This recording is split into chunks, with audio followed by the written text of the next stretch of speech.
Hello प्यारे विद्यार्थियों, welcome back. कैसे हैं आप लोग? मेरे ख्याल से आप लोग अच्छे होंगे, मस्त होंगे और अपनी पढ़ाई में व्यस्त होंगे। ठीक। तो विद्यार्थियों, गॉस थ्योरम चैप्टर 2 स्टार्ट ही है आपका फिजिक्स में, जिसका ये पार्ट 4 है, जिसमें हमने आपको सारे डेफिनेशन और सारे derivation part first second third में करवा दिए। ठीक। अब पार्ट 4 हमारा जो है, इसमें हम न्यूमेरिकल्स करने वाले हैं। तो पार्ट 4 और पार्ट 5 यानी दो वीडियो में आपको न्यूमेरिकल क्लियर करवा दिए थे। ठीक। तो आज हम ज़्यादातर प्रयास करेंगे, आपके बुक के क्वेश्चंस को सॉल्व करेंगे आज। और उसके बाद कल वाले वीडियो में जो कि आपका पार्ट 5 होगा, उसमें हम जो यूपी बोर्ड में गॉस की प्रमेय से आए हुए क्वेश्चन थे उनको कर लेंगे। ठीक। तो साथ में आप लोग बोर्ड में आए हुए क्वेश्चंस भी करते चलेंगे और बुक के भी क्वेश्चन सॉल्व करते चल रहे हैं। ठीक।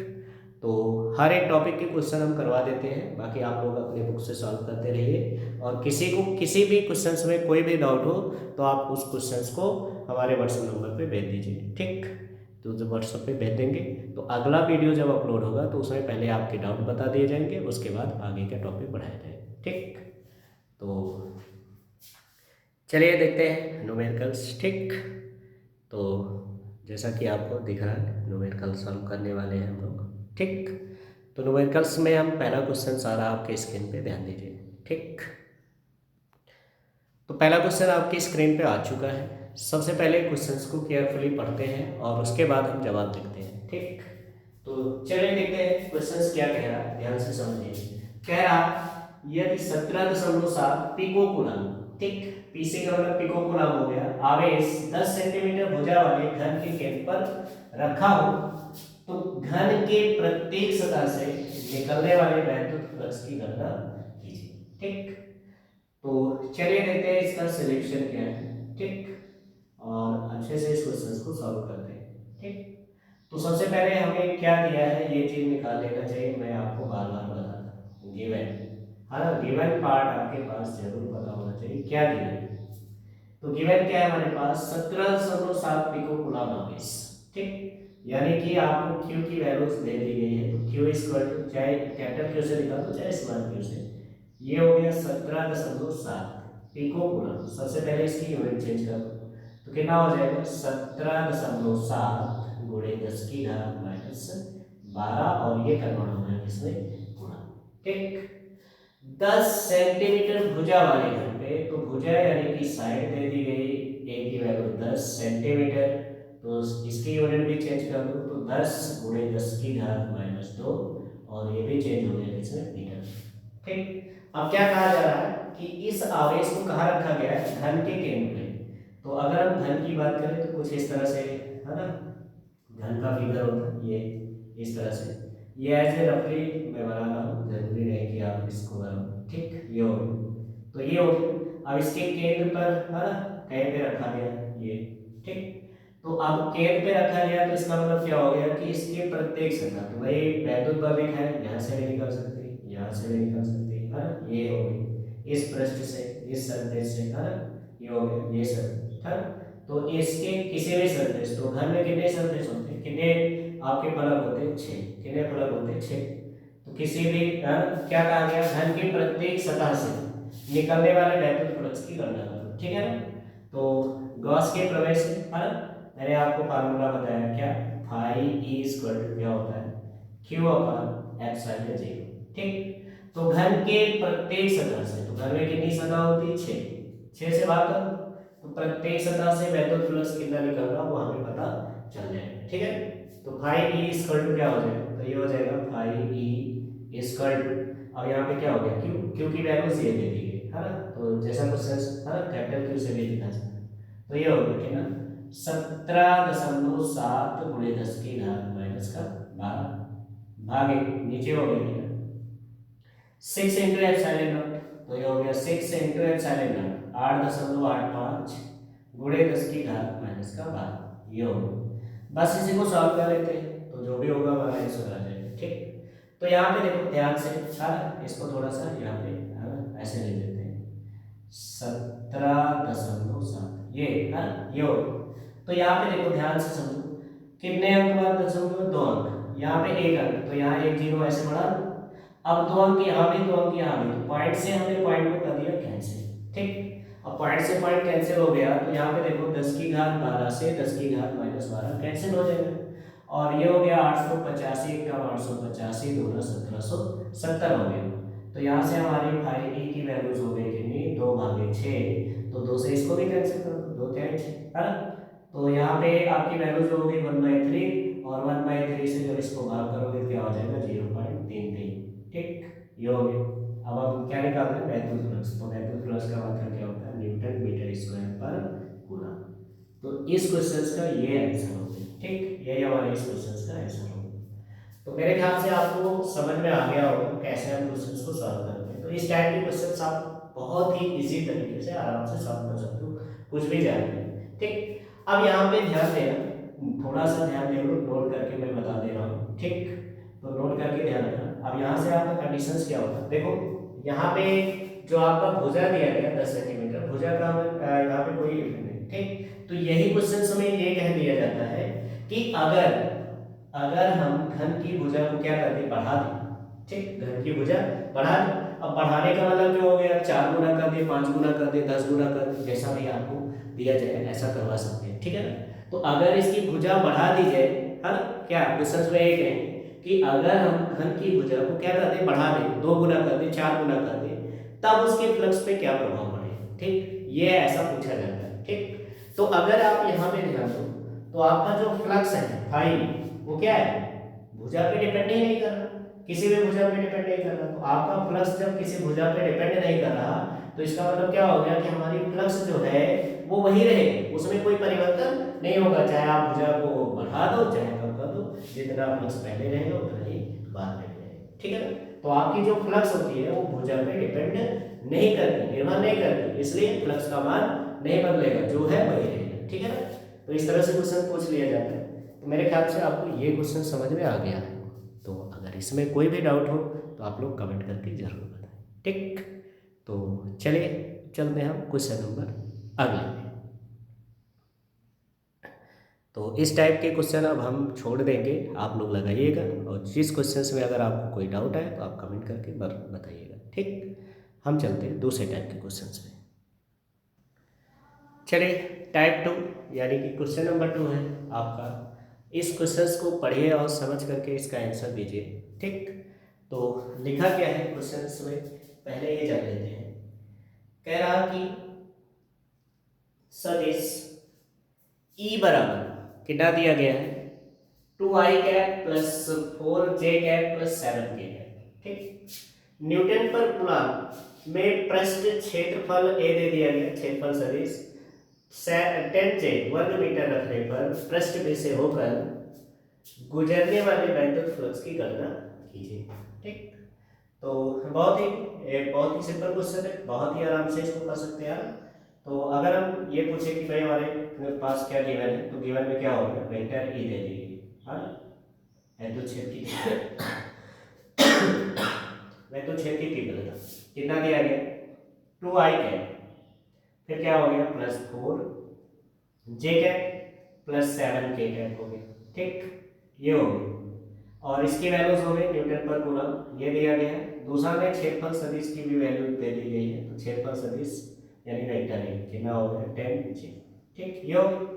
अब क्या निकालना है आपको, वैद्युत फ्लक्स। तो वैद्युत फ्लक्स का फार्मूला रख लो सीधे से, फाई ई इक्वल क्या होता है, ई डॉट ए हो गया। ठीक, चलो रख दो भैया इसे। तो वेक्टर ए की वैल्यूज दे दी गई है ना, 2i cap plus 4j cap और प्लस 7k कैप डॉट।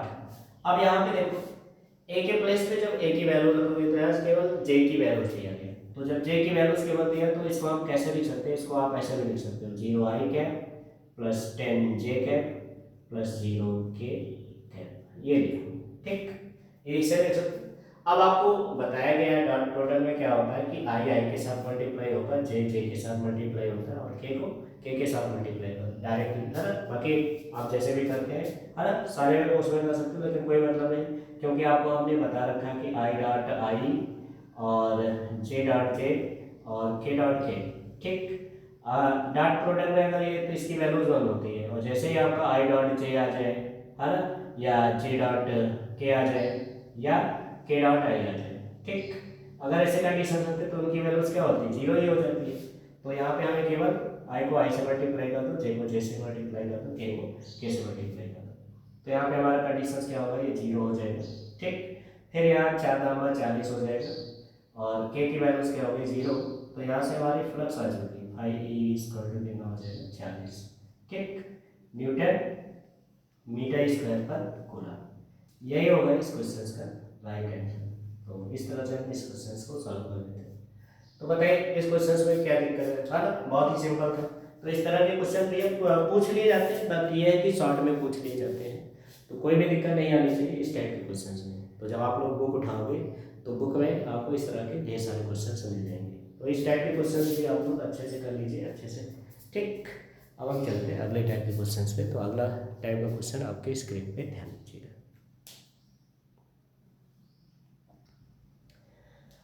तो अगले टाइप का क्वेश्चन आपके स्क्रीन पे दिख रहा है, ठीक। इस क्वेश्चन का सोल्यूशन कैसे करोगे, देखिए ध्यान से।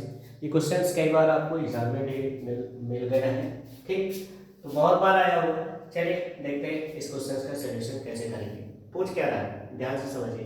कह रहा 4500 फ्लक्स रेखा है, ध्यान रखना, 4500 फ्लक्स रेखा है किसी निश्चित आयतन के क्षेत्र के भीतर जा रही है, ठीक, ये ध्यान रखना।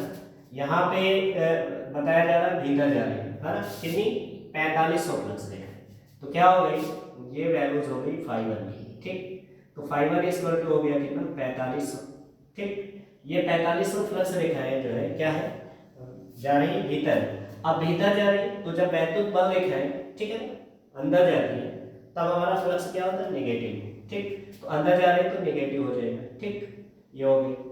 आगे देखो क्या कह रहा है, तथा 2500 फ्लक्स रेखाएं उस क्षेत्र से बाहर निकल रही है। अब यहाँ पे φ2 की जो वैल्यूज है वो दे दी गई कि नहीं 2500, 2500 रेखाएं क्या हो गई, बाहर निकल रही है। अब जब बाहर निकल रहे हैं तो इसकी वैल्यूज क्या होती है, पॉजिटिव होती है, इतना पता हो गया, निकल रही है। तो उस क्षेत्र के भीतर कितना आवेश है, आवेश की वैल्यूज पूछा गया। तो पहले तो हमें कुल फ्लक्स रेखाएं पता कर लेनी चाहिए, ठीक है, कुल फ्लक्स रेखाएं, फ्लक्स रेखाएं, ठीक। तो कितनी है हमारी कुल फ्लक्स रेखाएं, ये निकाल लेते हैं।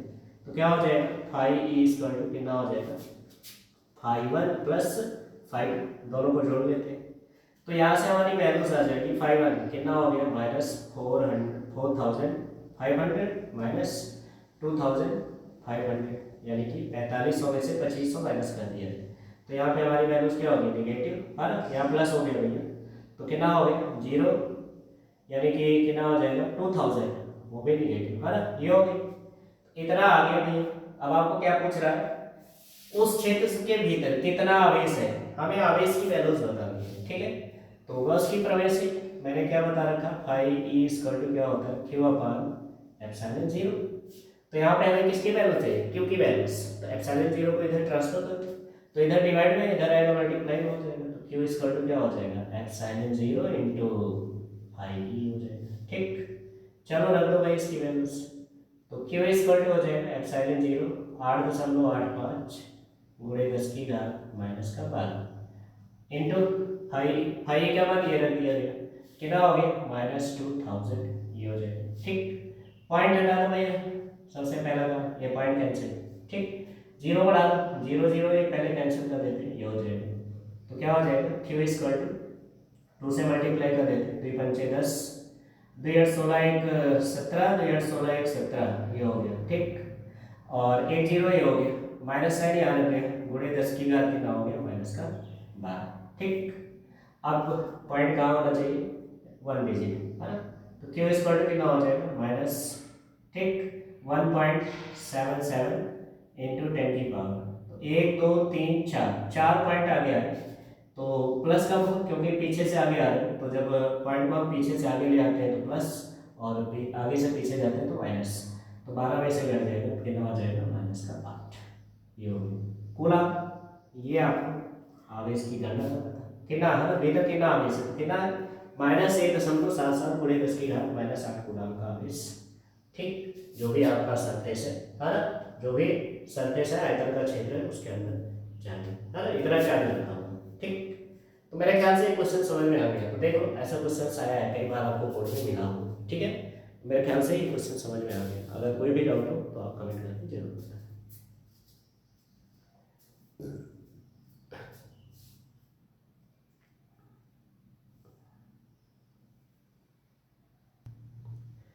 तो अगला क्वेश्चन आपके स्क्रीन पे आ चुका है और इस क्वेश्चन को केयरफुली पढ़िए और इस क्वेश्चन का भी जवाब दीजिए। देखो क्या कह रहा है, ध्यान से समझो। और इस टाइप का क्वेश्चन भी आ चुका है, ठीक है ना। क्या कह रहा है, ध्यान से समझते हैं।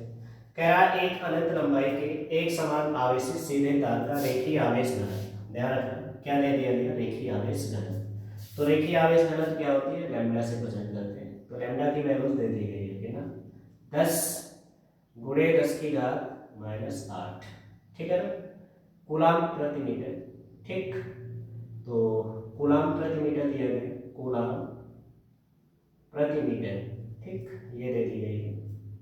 आगे देखो और क्या दिया है, तार में, है ना, सेंटीमीटर है, तार में 2 सेंटीमीटर दूर, तो 2 सेंटीमीटर दूर यानी आर की वैल्यू दे दी गई 2 सेंटीमीटर, मीटर में चेंज कर लो, 2 गुणे 10 की घात -2, और ये भी हमारा किस में आ गया, मीटर। 2 सेंटीमीटर दूर तो 2 मीटर दूर उत्पन्न वैद्युत क्षेत्र की तीव्रता बताओ। तो भैया बहुत ही सिंपल, सीधे फार्मूले पे, सारे क्वेश्चन फार्मूले पे। ए इक्वल टू क्या बताया था, 1/4 pi epsilon 0 2 lambda upon R, ये तो बताया सीधे सीधे। इसे मैं पुट कर तो भाई आराम से आ जाए, ठीक। तो क्या हो जाएगा, ए इक्वल टू इसका मान कॉस 9 गुणे 10 की घात 9 हो गया, इंटू 2 लैम्डा का मान कितना होगा भैया 10, है ना, 10 गुणे 10 की घात -8 भागे आर की वैल्यू कितनी है, 2 गुणे 10 की घात -2, ये हो गया, ठीक। बहुत ही सिंपल है, आराम से 2 से 2 कैंसिल हो गया, ठीक। क्या हो जाएगा भैया, तो ए इक्वल टू हो गया कितना, 9 गुणे 10 की घात। अब देखो पावर को हम मेंटेन कर लेते हैं। यहाँ देखो -2 ऊपर जाएगा, प्लस का 2 हो जाएगा, तो प्लस का 2 और 1 0 1, तो 9 1 10 10 2 12, 12 में से 8 घट जाएगा, तो 12 में से 8 घटेगा कितना बचेगा, 12 में से 8 गया माइनस का प्लस वाली संख्या बड़ी है ना, तो यहाँ 12 में से 8 जाएगा 4, ये हो गया न्यूटन पर कूलम, इतना वैद्युत क्षेत्र लगा। बताइए इस क्वेश्चन में क्या था, कई बार बोर्ड में आ चुका है, ठीक है। तो बहुत इजी क्वेश्चंस होते हैं, अगर आप केवल क्वेश्चंस में क्या दिया है इतना अगर आपने निकाल लिया, इतना आपने अगर नोट कर लिया, नोट डाउन कर लिया, तो समझ लो कि आपका सवाल लग गया, ठीक है। मेरे ख्याल से क्वेश्चन समझ में आ गया। अगर कोई भी डाउट होता है तो आप कमेंट करके जरूर बताएं, ठीक। तो इसको नोट कर लो, आपकी बहुत अच्छा क्वेश्चन ले आ रहे हैं, ठीक। तो देखिए अगला क्वेश्चन।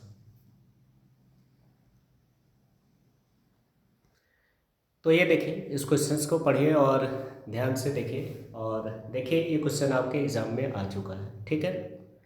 तो देखने में बहुत बड़ा क्वेश्चन है, बट है नहीं जिस लायक ये क्वेश्चन दिख रहा है ऐसा है। इस क्वेश्चन को ये नहीं कह सकते कि बहुत टिपिकल है, ठीक है ना। देखो पढ़ते हैं क्वेश्चन को और समझते हैं क्या क्या दिया, क्या कह रहा है, S1 तथा S2 तो खोखले संकेंद्री गोले, यानी ये आपका एक गोला ही हो गया, एक ही है। पहले वाले गोले का नाम S1 है, दूसरे गोले का नाम S2 है। अब संकेंद्री का मतलब हो गया कि जो केंद्र इस गोले का होता है वही केंद्र इसका भी होता है, तो ऐसे गोले को हम क्या कहते हैं, संकेंद्री गोले, ठीक। जो निम्नांकित क्षेत्र Q तथा द्वि Q आवेश से घिरे हुए हैं। तो जो S1 है ये Q से घिरा हुआ है, और जो S2 है वो किससे घिरा हुआ है, 2Q से घिरे हुए हैं। नंबर 1 S1 और S2 से गुजरने वाले वैद्युत फ्लक्सों का अनुपात ज्ञात करना। S1 और S2 से कितना वैद्युत फ्लक्स गुजरा। तो पहले हम इस क्वेश्चन का आंसर लिखते हैं, ठीक। तो पहला आंसर हम लोग लिखने जा रहे हैं नंबर फर्स्ट, ठीक। तो सबसे पहले हम क्या करते हैं, S1, हाँ, तो S1 से गुजरने वाला, यहाँ लिखो S1 से गुजरने वाला वैद्युत फ्लक्स ये निकालने थे, वैद्युत फ्लक्स, है ना, फ्लक्स ये क्या हो जाएगा, ऐसे आप किसे दिखा देते हैं, फाई E1 से दिखा देते हैं, है ना, ये हो जाएगा। फार्मूला क्या होता है भैया, फार्मूला होता है Q अपान एप्सिलॉन। तो भाई S1, है ना, S1 पे कितना चार्ज है ये देखो Q आवेश, है ना, तो क्या हो जाएगा कैपिटल Q अपान एप्सिलॉन 0, ये हो गया। इसको मान लीजिए इक्वेशन फर्स्ट, ठीक। इतना हो गया। अब अगर हम S2 के लिए देखें, है ना, S2 के लिए, ठीक, तो पहले हम S2 पर कुल आवेश निकाल लेते हैं, है ना। S2 पर कुल आवेश, कुल आवेश, तो S2 पर कुल आवेश कितना हो जाएगा भाई, Q इक्वल टू, ध्यान दियो ये S2, तो ये S1 में तो इसी के अंदर है, तो इसका टोटल चार्ज भाई इसमें कितना है 2Q है और इसमें Q है, तो टोटल चार्ज कितना हो जाएगा Q प्लस 2Q यानी कि 3Q हो जाएगा, ठीक है, बस ये ध्यान रखना। तो अब इससे हम, है ना, अब यहाँ लिखोगे S2 से गुजरने वाला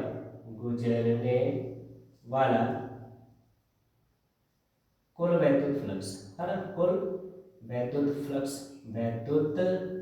फ्लक्स, तो यहाँ से अगर हम फ्लक्स की वैल्यूज फाइंड करें क्या हो जाएगा, तो ये हो जाएगा फाइव E2 से दिखा देते हैं, फाइव E2 इक्वल टू क्या हो जाएगा, तो यहाँ पे हमारे पास टोटल चार्ज कितना है 3Q, तो 3Q अपॉन एप्सिलॉन 0 हो जाएगा, ये बन गया समीकरण 2, ठीक।